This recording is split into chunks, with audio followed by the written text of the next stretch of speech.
I really like economics because it provides tools to understand what's happening in the world around us. And that's never been more true than now, in the middle of the coronavirus pandemic. I want to talk today about panic buying, something that was very much in the news at the start of the crisis. And I want to use economic tools to understand what was going on and why there was no toilet roll on the shelves.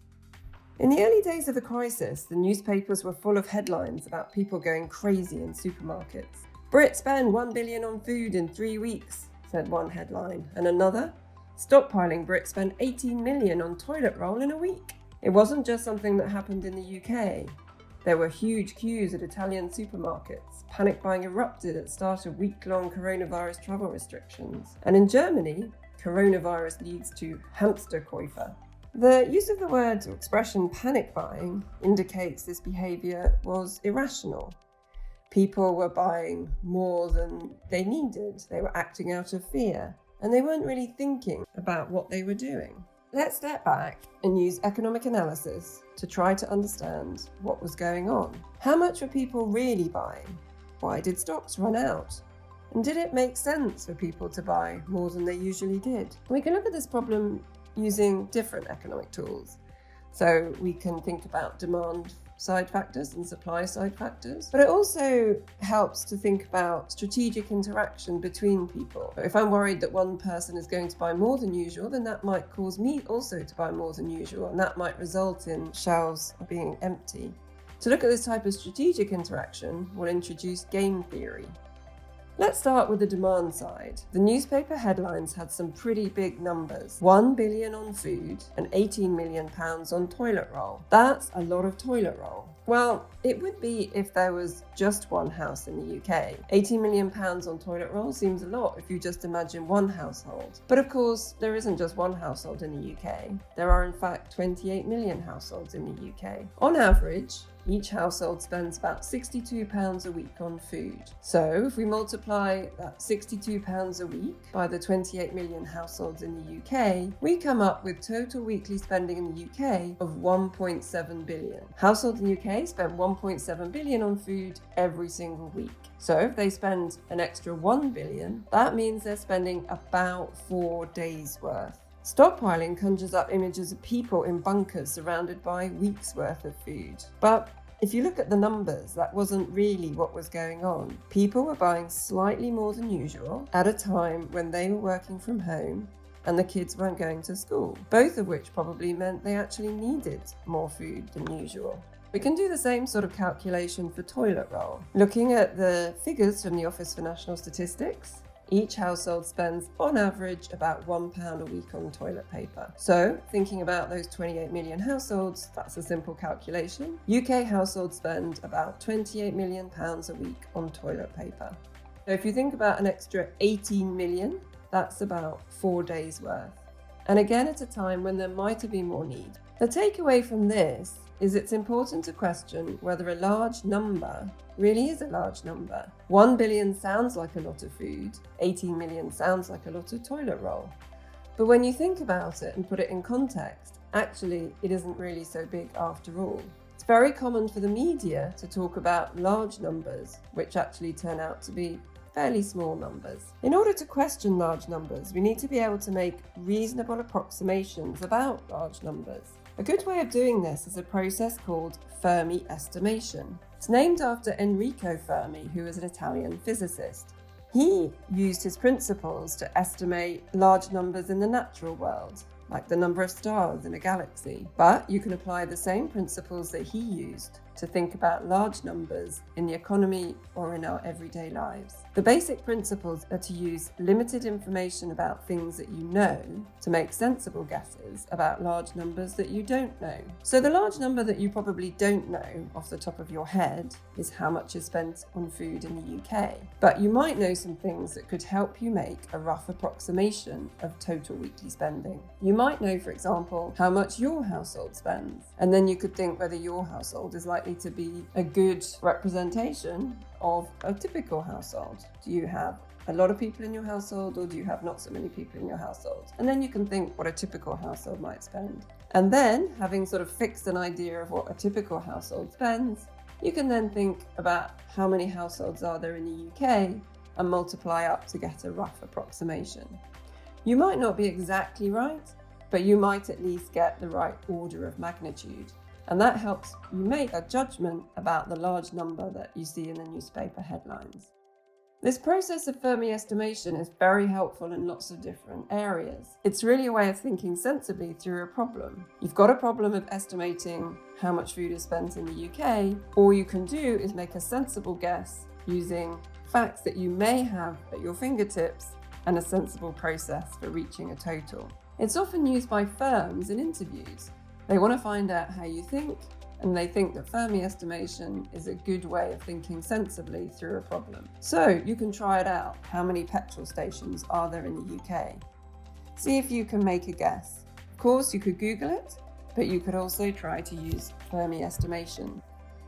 Let's get back to the question of why there was no toilet roll in the shops. We've looked at the demand side, and we've seen that the increase in demand was actually fairly moderate. So why did supermarkets run out? Why couldn't they meet the increase in demand? Supermarkets have very efficient supply chains. That means they rely on regular deliveries. They don't typically hold a lot of stocks. And they particularly don't want to hold a lot of stocks of things like toilet roll, which is bulky, which means it takes up a lot of room, and low margin, which means they don't make much profit on each unit sold. It's very expensive for supermarkets to hold reserve supplies of things like toilet roll, and they rely on it being delivered.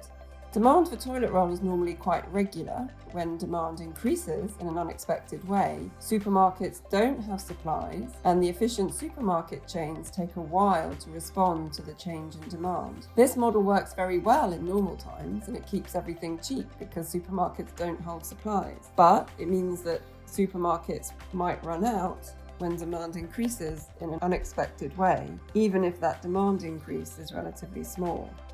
Panic buying implies an irrational behaviour. It implies that people are buying more than usual, that they're acting out of fear, and they're acting in a way that they buy more than they need. But what if panic buying is collectively irrational, but individually rational? It's collectively irrational if people buy more than they need out of a fear that toilet roll will run out, because the very fact that they panic buy causes toilet roll to run out. If everybody just bought as much as they needed, then there wouldn't be a problem of toilet roll running out. Everyone would just get what they needed. It's collectively irrational for people to buy out of a fear of running out because it causes the very thing that they're fearing. However, it's individually rational, because if other people are buying out of fear and buying more than they need, you don't want to be the one who turns up at the supermarket when the toilet roll has run out.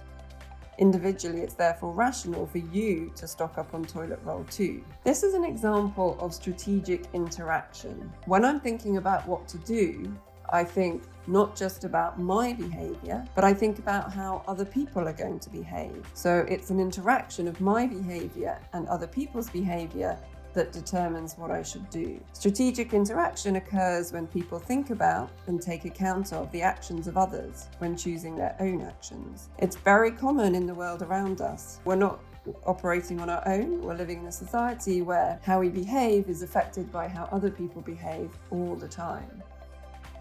In economics and other social sciences, game theory offers a set of tools for understanding and modelling these strategic interactions in a more formal way, and can help us understand what's going on and where problems might occur and how to solve them.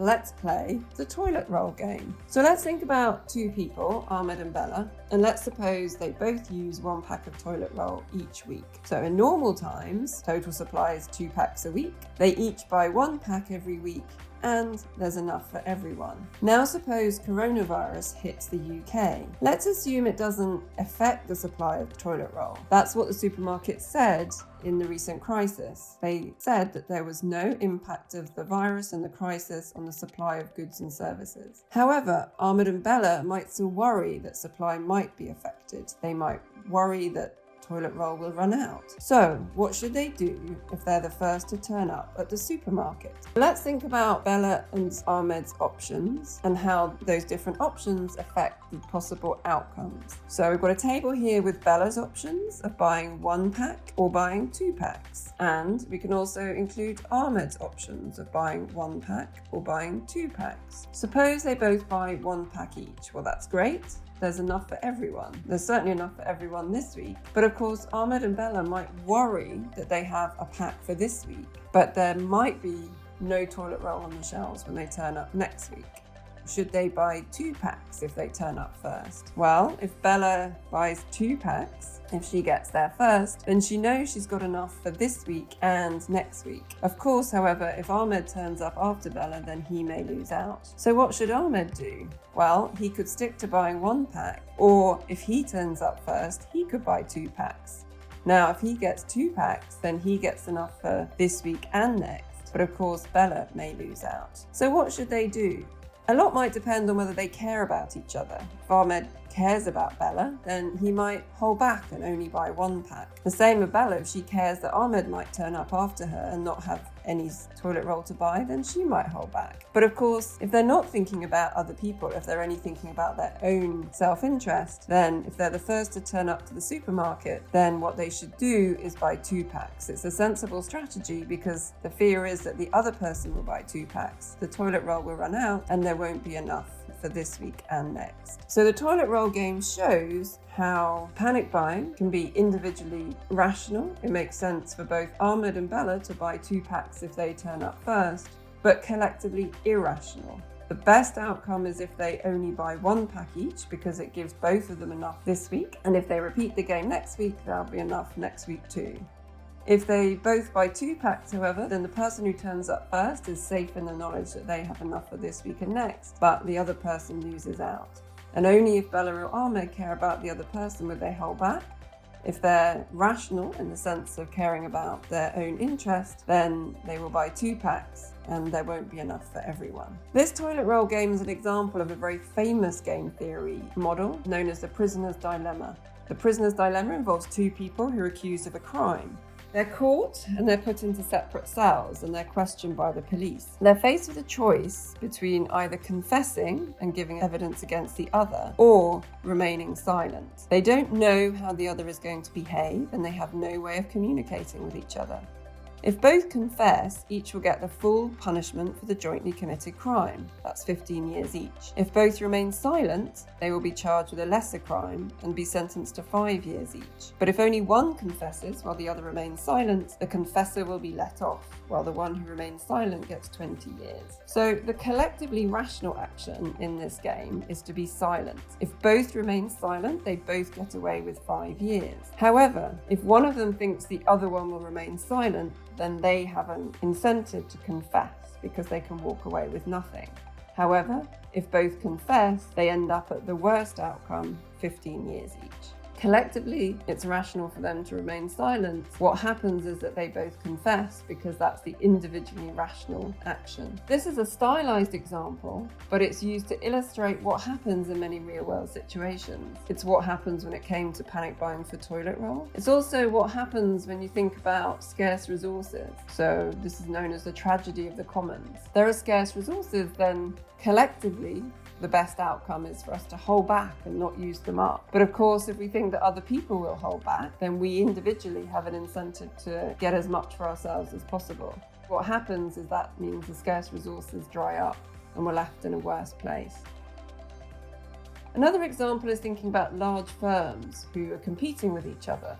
Let's think about Coca-Cola and Pepsi. Should they lower their prices? They can both get big profits if they keep their prices high. That's probably for them the collectively best outcome. However, if Coca-Cola thinks that Pepsi will keep its price high, it has an incentive to offer a lower price. That way it can attract more customers and get a bigger share of the market. Same for Pepsi. If it thinks that Coca-Cola will keep its prices high, it has an incentive to lower its price, get a larger market share. In this case, the outcome is good for consumers because the strategic interaction of these 2 big firms drives prices down and reduces profits. The game theory model is helpful because it helps to illustrate some of the underlying issues. It helps to explain why panic buying occurs and sort of focuses on exactly what's going on and the problems that need to be addressed. One issue is a coordination problem. So Ahmed and Bella cannot agree with each other that they will buy one roll. If Ahmed could commit to buying one roll, or Bella could commit to buying one roll, then that would be great, and they could coordinate on the collectively rational outcome of buying one roll each. They can't do that because they can't communicate with each other. They don't know each other and they can't commit to this strategy. One way of overcoming this coordination problem is for an organisation like a firm or a government to impose rationing. So that's what happens in practice. Supermarkets limited purchase of key goods, so you could only buy a limited amount of toilet roll, a limited amount of tin goods, and that helped to achieve this coordination. It helped individuals to coordinate onto the collectively rational outcome. The rationing that took place during panic buying is very different from the sort of rationing you saw in the Second World War. That rationing was a response to a reduction in supply, and it was to ensure there was enough for everybody in a time of limited supply. In this case, the rationing wasn't there because supply had been reduced. There was enough for everybody, but in a world of efficient supply chains, it was required in order to coordinate people on buying only a limited amount until supply was restocked. Another problem that gave rise to panic buying, which is clear from the game theory model, is that the game started when Ahmed and Bella worried about there being no toilet roll. We assumed there was no change in supply, but Ahmed and Bella thought that toilet roll might run out. It's kind of like an information problem, that Ahmed and Bella's information about what will happen is wrong or imperfect. There's some uncertainty, and so they start to kind of like buy more than they need in this period because of a fear that toilet roll might run out in the next.